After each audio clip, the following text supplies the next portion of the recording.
Bismillahirrahmanirrahim. Assalamualaikum warahmatullahi wabarakatuh. Perkenalkan, nama saya Nisrina Nur Arifah dari Ilmu Komunikasi 2019 Universitas Sultan Agung Tirtayasa.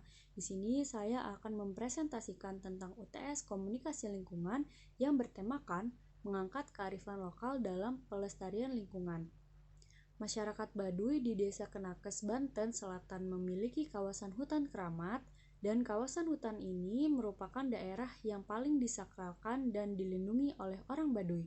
Peraturan adat yang dimiliki masyarakat Baduy tersebut berbunyi, lojor teu meunang dipotong, pondok teu meunang disambungkan, yang berarti panjang tidak boleh dipotong, pendek tidak boleh disambungkan.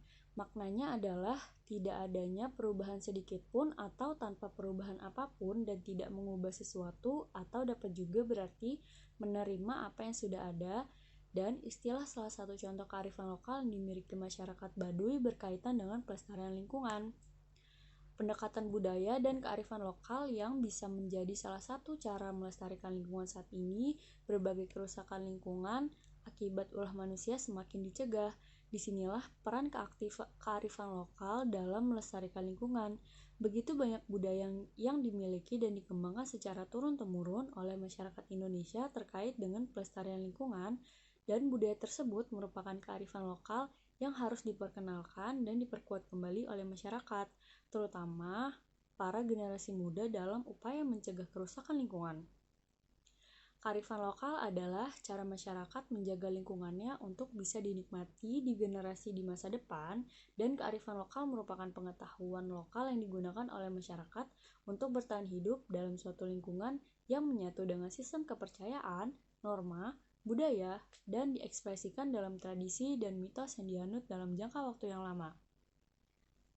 Kearifan lokal merupakan wujud dari perilaku komunitas atau masyarakat tertentu sehingga dapat hidup berdampingan dengan alam atau lingkungan tanpa harus merusaknya.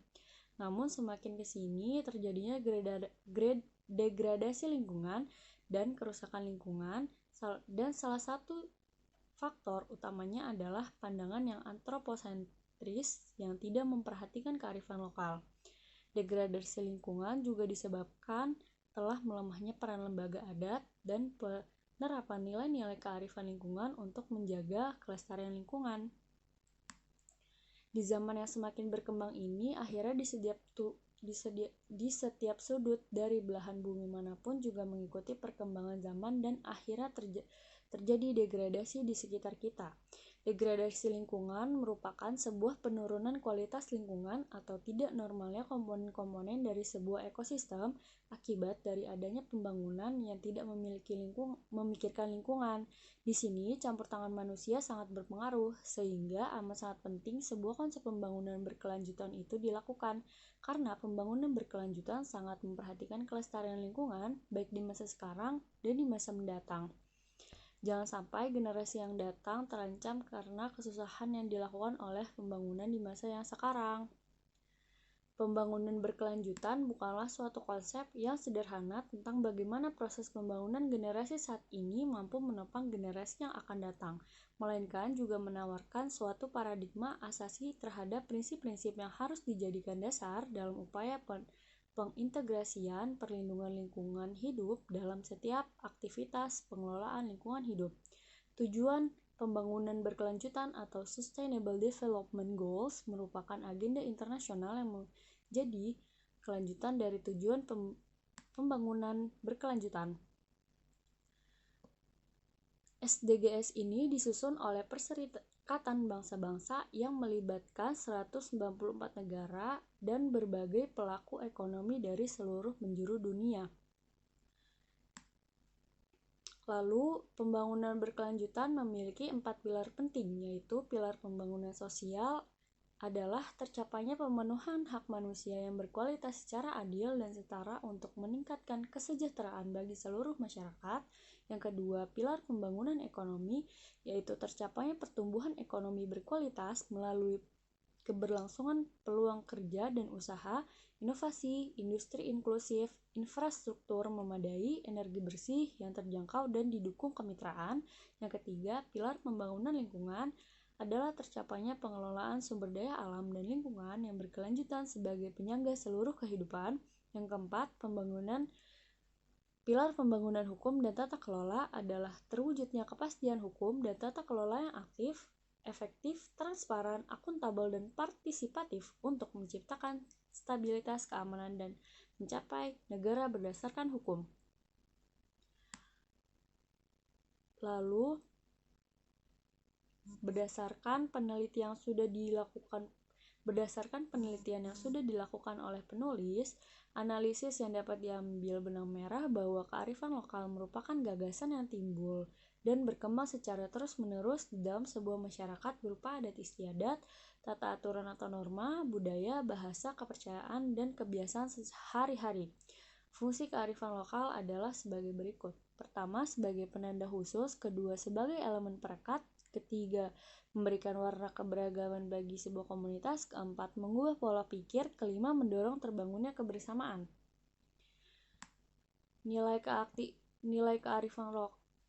kearifan lokal perlu diperkenalkan kembali kepada masyarakat agar tidak hilang dan mampu memberikan alternatif jawaban bagi persoalan kekinian. Dan hubungan harmonis antara penghormatan terhadap alam, tradisi, dan kepercayaan saling bersatu pada kepercayaan tradisional membuat banyak hal berbeda bisa dipahami bersama dan berjalan bersamaan. Sebagai bagian dari kebudayaan tradisional, kearifan lokal merupakan satu aset warisan budaya, dan kearifan lokal hidup dalam domain kognitif, afektif, dan motorik, serta tumbuh menjadi aspirasi dan apresiasi publik. Eksplorasi sumber daya dan pemanfaatan lingkungan yang cenderung hanya merusak alam dan lingkungan, dan keseimbangan antara alam dan manusia semakin berubah. Manusia yang sebelumnya tunduk pada alam ini justru menjadi pengatur alam dan memenuhi segala hal yang berjalan di ekosistem bumi ini. Cara yang dikembangkan dalam kearifan lokal sebetulnya manusia adalah hanya ingin kecil dari alam. Hal ini karena pada dasarnya manusia menurut budaya tradisional harus dapat hidup berdampingan dengan alamnya dan saling menghidupi satu sama lain. Dan di era COVID-19 ini, pemerintah juga sudah berupaya untuk melakukan pembangunan berkelanjutan, yaitu dengan melakukan penerapan ekonomi hijau dalam industri keuangan, dan termasuk mendukung program keuangan berkelanjutan yang diinisiasi oleh Otoritas Jasa Keuangan atau OJK yang telah mengeluarkan roadmap keuangan berkelanjutan.